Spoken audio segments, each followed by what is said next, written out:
ഒരു Manchester United ആരാധകൻ എന്ന നിലക്ക് ഓൾഡ് ട്രഫോർഡിന്റെ മുന്നിൽ സ്ഥാപിച്ചിരിക്കുന്ന 3 കളിക്കാരുടെ പ്രതിമകൾ ഒരുപാട് പ്രത്യേകതകളുള്ളതാണ്.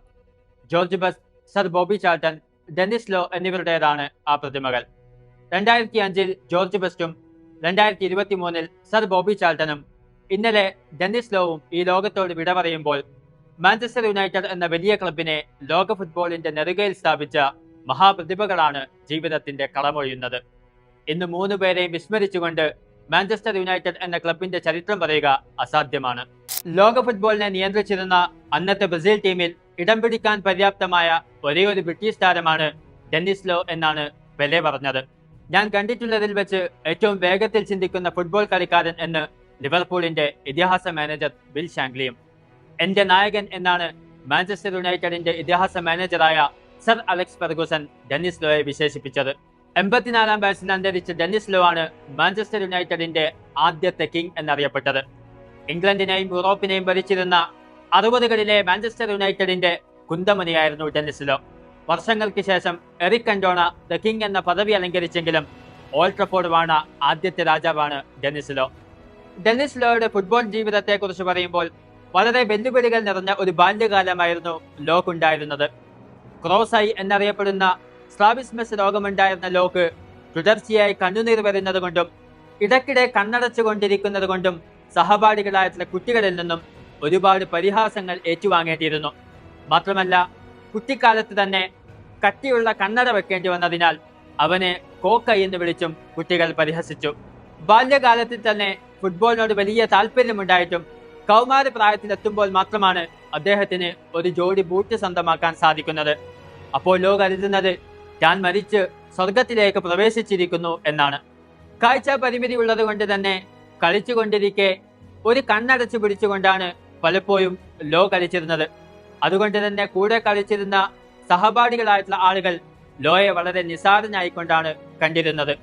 അങ്ങനെ ഒരുപാട് പരിഹാസങ്ങൾക്ക് ശേഷം 1950കളുടെ മധ്യത്തിൽ ഹഡേഴ്സ്ഫീൽഡിൽ ട്രെയിൻ ഇറങ്ങി തന്റെ ഫുട്ബോൾ സാഹസികതയ്ക്ക് ആരംഭം കുറിക്കാൻ ലോ തീരുമാനിച്ചു. മുൻ സ്കോട്ട്ലാൻഡ് കളിക്കാരനായ ആൻഡി ബീറ്റി ആയിരുന്നു അന്ന് ലോയുടെ മാനേജർ. ദുർബലനും നിസ്സാരമായ ഈ കുട്ടിയിൽ ഞാൻ ചെറിയൊരു ഫുട്ബോൾ സാധ്യത പോലും കാണുന്നില്ല എന്നാണ് ബീറ്റി അന്ന് പറഞ്ഞത്. എന്നാൽ ബീറ്റിക്ക് ശേഷം സാക്ഷാൽ ബിൽ ഷാങ്ക്ലി ക്ലബിന്റെ മാനേജറായി വരുന്നു. ബിൽ ഷാങ്ക്ലി ലോയെ അദ്ദേഹത്തിന്റെ ചിറകിന്റെ കീഴിൽ വാർത്തെടുത്തു. പതുക്കെ പതുക്കെ അദ്ദേഹം ലോയുടെ ശാരീരിക ക്ഷമതയും കഴിവും വർദ്ധിപ്പിച്ചെടുത്തു.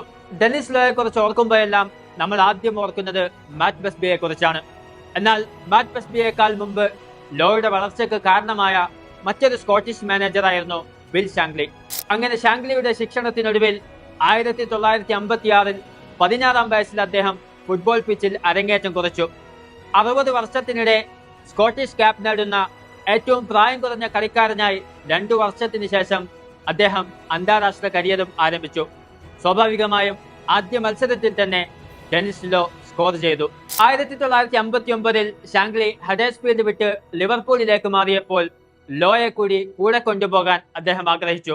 പക്ഷേ ചോദിച്ച വില താങ്ങാൻ ലിവർപൂളിന് സാധിച്ചില്ല. അതേ സമയത്താണ് മാറ്റ് ബെസ്ബിക്ക് അദ്ദേഹത്തെ മാഞ്ചസ്റ്റർ യുണൈറ്റഡിലേക്ക് കൊണ്ടുപോകണം എന്ന ആഗ്രഹമുണ്ടാകുന്നത്. എന്നാൽ 1960-ൽ ബ്രിട്ടീഷ് റെക്കോർഡ് ട്രാൻസ്ഫർ തുകയായ 55,000 യൂറോക്ക് മാഞ്ചസ്റ്റർ യുണൈറ്റഡിന്റെയും ലിവർപൂളിന്റെയും ബദ്ധവൈരികളായിട്ടുള്ള മാഞ്ചസ്റ്റർ സിറ്റിയിലേക്ക് ലോ മാറി. മാഞ്ചസ്റ്റർ സിറ്റിയിൽ ഒരു സീസൺ ചെലവഴിച്ച ലോ 44 കളികളിൽ നിന്നും 21 ഗോളുകൾ നേടി. തുടർന്ന് 1,10,000 പൗണ്ടിന് ടൂറിനുള്ള ടൊറീനോയിലേക്ക് മാറിയ ഡെന്നിസ് ലോ അവിടെ തന്റെ ഫുട്ബോൾ കരിയർ ആരംഭിച്ചു. എന്നാൽ അത്ര നല്ല രീതിയിലല്ല ഡെന്നിസ് ലോ തന്റെ ജീവിതം അവിടെ ചെലവഴിച്ചത്.